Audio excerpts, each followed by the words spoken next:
तर हो, आज होता गौतमी पाटील यांचा कार्यक्रम आणि मला तिथे जायचे होते. त्यामुळे मी फटाफट आंघोळ केली, कपडे वगैरे घातले आणि रेडी झालो.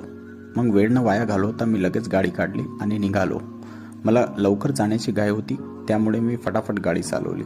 पण काय राव, वारजे या साईडला भरपूर ट्रॅफिक लागली. पण काही का असेना, मला तिथे जायचे होते. त्यामुळे मी ट्रॅफिक क्रॉस केली. बॅनर बघत बघत मी रस्त्याने ग्राउंडवर पोहोचलो, जिथे कार्यक्रम सुरू होता. लाईट्स ऑन होते भरपूर. मग काय आतमध्ये गेलो आणि गौतमी पाटीलची झकास अशी एंट्री आम्हाला बघायला भेटली. वा, मजाच आली. फटाके सुद्धा जोरदार फुटले. मला असं वाटलं की माझं स्वागत होत आहे का काय, पण नव्हतं. मग झाली कार्यक्रमाला सुरुवात आणि काय जबरदस्त डान्स राव, मज्जाच आली एकदम. वा. मग काय मी पण थोडाफार डान्स केला लास्टमध्ये अशा प्रकारे. आणि मग कार्यक्रम संपला. आम्ही घरच्या रस्त्याने निघालो. गाडीला चाबी लावली, झन घरी.